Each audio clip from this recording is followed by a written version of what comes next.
Welcome back. कोशिश है कि हम खुद भी सोचें और आप भी हमारे साथ सोचें और अरबाब इख्तियार और पार्लियामेंट भी सोचें पाकिस्तान कहाँ खड़ा है और पाकिस्तान कहाँ जा रहा है, और अगर पाकिस्तान को वाकई एक अजीम से अजीम तर रियासत बनाना है तो उसके लिए क्या करने की ज़रूरत है। और उसके लिए हमारे साथ मौजूद हैं पाकिस्तान के मुमताज़ साइंसदान डॉक्टर अताउर रहमान, जो पहले साइंसदान हैं मुस्लिम दुनिया से, जो कि फेलो भी हैं रॉयल सोसाइटी के ब्रिटेन में।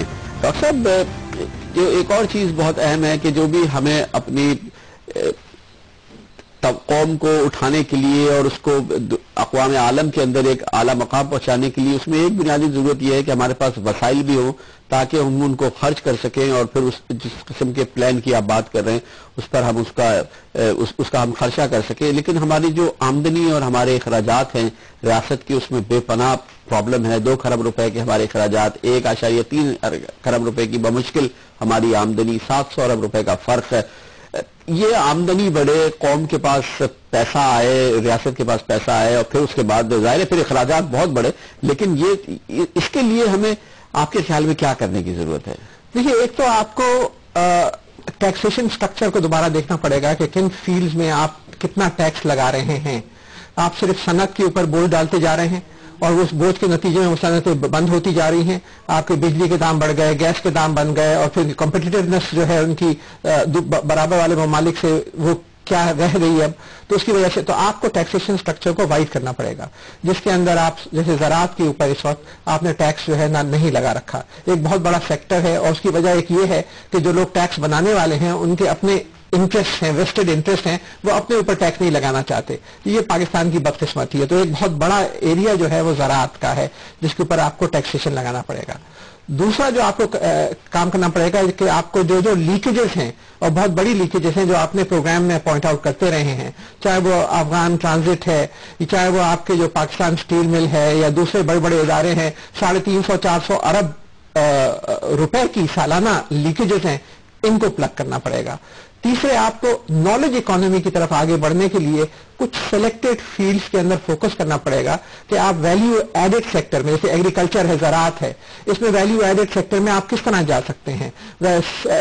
ज़राअत के अंदर जैसे कि एसेंशियल ऑयल्स हैं या फार्मास्यूटिकल्स हैं मेडिसिनल प्लांट्स के अंदर, या उसके अंदर बहुत सारे जैसे हॉर्टिकल्चर है जिसमें एक्सपोर्ट ऑफ फ्लावर्स हैं, और इस तरह बहुत सारी अपॉर्चुनिटीज हैं हर सेक्टर के अंदर। इसी तरह आईटी के अंदर, इसी तरह बायोटेक्नोलॉजी के अंदर बहुत से ऐसे प्रोडक्ट्स हैं जो आप डेवलप कर सकते हैं। तो आपको एक फोकस्ड अप्रोच लेनी पड़ेगी और उन प्रोडक्ट्स पे जिनकी कमर्शियल वायबिलिटी है, जो कि इकोनॉमिक सेंस करते हैं, इकोनॉमिक सेंस, उनके ऊपर फोकस करके आपको अपनी इनकम बढ़ानी पड़ेगी। और इसमें हुकूमत का किरदार से ज्यादा प्राइवेट सेक्टर का किरदार है। इसमें आपको टैक्स इंसेंटिव देने होंगे, प्राइवेट सेक्टर को गवर्नमेंट की तरफ से सपोर्टिंग ग्रांट्स देनी होंगी ताकि वो उन फील्ड में आए और वो आगे तरक्की करें। सिर्फ ये हुकूमत के अंदर रिसर्च इंस्टीट्यूशंस में इसे काम होके महदूद रह जाए, उससे फायदा। कारोबार चलाना रियासत का काम नहीं है और कारोबारी उमूर में रियासत खुद प्राइवेट सेक्टर के साथ कॉम्पीट करती हुई नजर नहीं आनी चाहिए। निजकारी की आपके ख्याल में कितनी अहमियत है कि ये जो हम स्टेट ओन कॉर्पोरेशन की बात करते हैं, सरकारी मिल्कियत में जो कॉर्पोरेशन चल रही हैं, 350-400 अरब रुपए का मजमूई तौर पे ये कौम के लिए नुकसान है, बोझ है। कितनी अहमियत है इस बात की कि रियासत का रोल क्या हो और जो कारोबार हो वो किस हद तक निजी मिल्कियत में हो? रियासत का रोल जो इंस्टीट्यूशन चलाने के अंदर सिफर होना चाहिए, बिल्कुल नहीं। रियासत ये सारा प्राइवेट सेक्टर का काम है, क्योंकि it's a highly competitive world और इसमें सर्वाइवल ऑफ द फिटेस्ट वाली बात है। जो लोग आगे अच्छा काम करेंगे वो सर्वाइव करेंगे। और यहाँ कंपटीशन पाकिस्तान के अंदर नहीं है बल्कि बैनुल अक़वामी कंपटीशन है कि आपके जो इंस्टीट्यूशंस हैं वो दूसरे इंस्टीट्यूशन जो मगरिब की हैं उनके मुकाबले में अगर अच्छे चलेंगे तो they should survive, the other should die down. It's natural. आपका जो एक बुनियादी तौर पर आपको सब चीज को आपको प्राइवेट सेक्टर को दे देना चाहिए और फिर गवर्नमेंट को एक सपोर्टिंग किरदार अदा करना चाहिए कि उन प्राइवेट सेक्टर्स को जो ऑर्गेनाइजेशंस हैं उनको मजबूत करने के लिए स्कॉलरशिप प्रोग्राम्स दें, ट्रेनिंग प्रोग्राम्स में लाएं, कॉम्पिटेंट लोगों को वहां पे लेकर आने की कोशिश, जितना पैसा चाहिए उसके लिए, ताकि ट्रेंड और टेक्निकल मैन पावर की जो जरूरियात हैं वो पूरी तरीके से पूरी हों।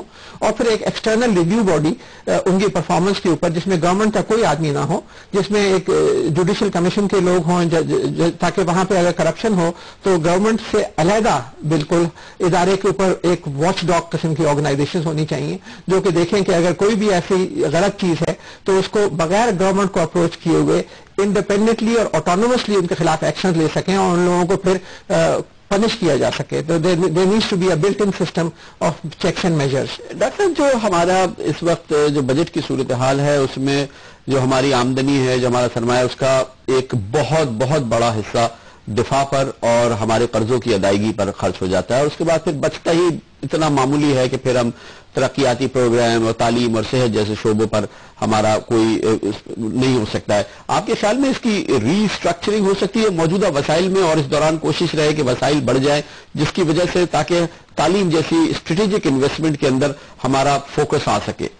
जी बिल्कुल, रिस्ट्रक्चरिंग हो सकती है और मुझे बहुत उम्मीद है कि जो आपके नए finance minister doctor Hafeez Sheikh आए हैं, is a competent person and an honest person. मुझे उम्मीद है कि वो ये करेंगे रिस्ट्रक्चरिंग और वो जो फोर्सेज हैं, नेगेटिव फोर्सेज हैं जो प्रेशराइज कर रहे होंगे उनको कि ये ना करो या वो करो, उसको रजिस्ट करके और इस मुल्क को एक इल्म की एक सिमत एक रास्ते पे डाल सकेंगे। इन्हीं रिसोर्सेज से आप देखें कि 7-8 साल पहले आपके एक इकोनॉमिक टर्न अराउंड हुआ था और आपका जो आपने IMF से छुटकारा हासिल पा लिया था और आपके जो फाइनेंशियल इंडिकेटर्स हैं वो सब बेहतर हो गए थे और तो it is possible and it is doable. लेकिन उसके अंदर you have to have a competent visionary and honest leadership, ये जो है जो फिर इस रास्ते पे आपको डाले और ये किया जा सकता है। It's not something that can not be done. इसमें और इतने आपके पास तख्लीकी सलाहियतें आपके अफरादी कुव्वत में मौजूद हैं। एक मिसाल देता हूं, 12 बच्चे जो इंटर साइंस के थे उनको हमने लिया 2-3 महीने हायर एजुकेशन कमीशन के तहत 2-3 महीने ट्रेन किया और उनको एक इंटरनेशनल ओलंपियाड में भिजवा दिया जो फिजिक्स, मैथमेटिक्स, केमिस्ट्री और बायोलॉजी के ओलंपियाड थे।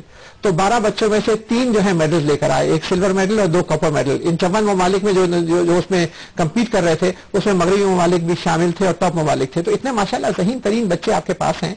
मसला असल में हमारे में है कि हमने उनको वो मौके नहीं दिए, वो लीडरशिप नहीं प्रोवाइड की, वो एनवायरनमेंट प्रोवाइड नहीं कर रहे कि वो आगे बढ़ सकें और इस कौम की किस्मत को तब्दील कर सकें।